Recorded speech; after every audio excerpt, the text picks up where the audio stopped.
আজকে যে কাঁচকলার তরকারির রেসিপিটা আমি দেখাচ্ছি, এটা একবার বাড়িতে বানিয়ে দেখুন। যে কখনো কাঁচা কলা খায় না সেও একদম চেটে পুটে খাবে। চলুন আপনাদের সবাইকে সঙ্গে নিয়ে শুরু করি আজকের রেসিপি। এখানে দেখুন আমি দুটো কাঁচা কলা দিয়ে এই তরকারিটা বানাবো। আপনারা আপনাদের আন্দাজ মতন কাঁচা কলা বাড়িয়ে অথবা কমিয়ে নেবেন।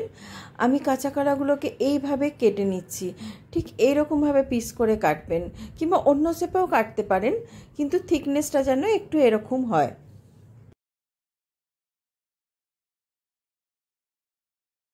আমি আরও একবার ধুয়ে ভালো করে নিয়ে নিয়েছি। এটাকে একটা বড় জায়গাতে ট্রান্সফার করলাম। আর এবার এর মধ্যে কিছু জিনিস মেশাচ্ছি।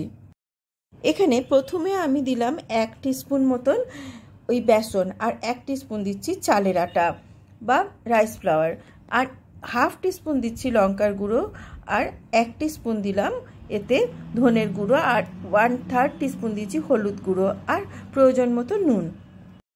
এবারে সমস্ত উপকরণগুলোকে খুব ভালোভাবে হাতে করে এই কাঁচা কলা গায়ে যেন লেগে যায় ওইভাবে মেখে নিতে হবে। মাখা হয়ে গেছে, আমি এবার একটা মশলা তৈরি করে নিচ্ছি। দেখুন এখানে আমি দই নিচ্ছি, ঘরে পাতা দই। এখানে 2 থেকে 3 চামচ মতো দই নিয়ে নিলাম। দইটাকে খুব ভালোভাবে বিটার দিয়ে ফেটিয়ে নেব। এর মধ্যে মেশাচ্ছি 1 টিস্পুন ধনের গুঁড়ো, হাফ টিস্পুন কাশ্মীরি লঙ্কার গুঁড়ো, নাহলে ঝাল হয়ে যাবে, আর 1/3 টিস্পুন হলুদ গুঁড়ো, আর একটুখানি জিরের গুঁড়ো। এই 1/3 টিস্পুন মতো দিলেই হবে। এবার এইগুলোকে সবগুলোকে এই দইয়ের সঙ্গে খুব ভালোভাবে মিশিয়ে রেখে নিচ্ছি। এবারে একটা মিক্সিং জারে এখানে আমি একটা বড় পেঁয়াজ নিলাম, আর এখানে 3টে দেখুন রসুনের কলি দিলাম, দিয়ে এটাকে খুব ভালো করে পিষে নেব। আর এদিকে দেখুন গ্যাসে আমি একটা ফ্রাই প্যান চাপিয়ে দিয়েছিলাম, এতে আমি সর্ষের তেল দিয়ে দিচ্ছি।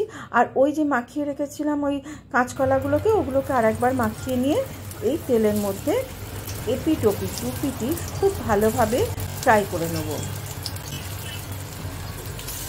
খেয়াল রাখবেন কাঁচকলাগুলো যেন খুব ভালোভাবে ভাজা হয়। ঢাকা না দিয়ে ভাজা করবেন, কেননা কাঁচকলা না হলে নরম হয়ে যাবে খুব। দেখুন আমি দেখানোর চেষ্টা করছি, আমি কিন্তু আঁচটা একদম কম করে রেখেছি। এই কম আঁচে কিন্তু আস্তে আস্তে এইগুলোকে ভেজে নিতে হবে।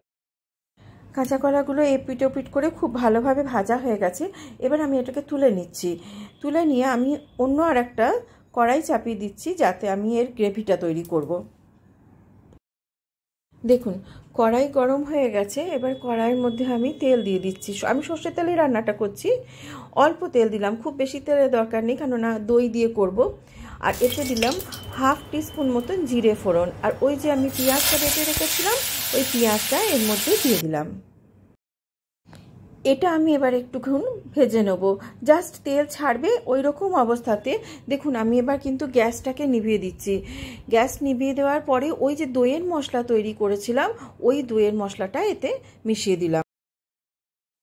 দই দিয়ে রান্না করার সময় কিন্তু এখানে একটা টিপস দিচ্ছি, সব সময়ই আঁচটা একটু কম রাখবেন। আমি আঁচটাকে আবার জ্বালিয়ে দিয়েছি, সরি, আমি গ্যাসটাকে আবার জ্বালিয়ে দিয়েছি। আর এই দেখুন দইয়ের মশলাটা কিন্তু একটু কম আছে, আস্তে আস্তে ভাজতে হবে। ততক্ষণ পর্যন্ত ভাজতে হবে যতক্ষণ না এর থেকে তেল ছাড়ছে। দেখুন মশলা ভাজা হয়ে গেছে। আমি যে কাঁচকলাগুলো ভেজে রেখেছিলাম আগে সেগুলো এর মধ্যে মিশিয়ে দিলাম। আর কিন্তু খুব বেশিক্ষণ নাড়বো না, একটুক্ষণ নেড়ে আমি এবারে যতটা গ্রেভি রাখবেন আপনারা ঠিক ততটাই জল এতে মিশিয়ে দেবেন। এবার ঢাকা দিয়ে একটুক্ষণ ফোটাবো, খুব বেশিক্ষণ না, মিনিট 5। এই যে আমি খুলে একটু দেখাচ্ছি, দেখুন কি সুন্দর হয়েছে গ্রেভিটা, দারুণ সুন্দর খেতে হয়। খুব বেশি ঝোল রাখবেন না, একটু মাখা মাখা হবে এটা, ব্যাস। এবারে এটাকে নামিয়ে দেব। এই তরকারিটা না রুটি, পরোটা, ভাত যে কোনো কিছুর সঙ্গে ভালো লাগে। কীরকম হয়েছে রেসিপি আমাকে অবশ্যই কমেন্ট বক্সে জানাবেন। একদিন এইভাবে কাঁচকলা বানান, দেখুন বাড়িতে কেউ আর কাঁচকলাতে না বলবে না, সবাই একদম চেটে পুটে খাবে। যদি রেসিপি ভালো লেগে থাকে তাহলে প্লিজ একটা লাইক, শেয়ার আর সাবস্ক্রাইব করবেন। অনেক অনেক ধন্যবাদ সঙ্গে থাকার জন্য। আবার ফিরে আসবো আর একটা নতুন রেসিপি নিয়ে। Till then, bye by.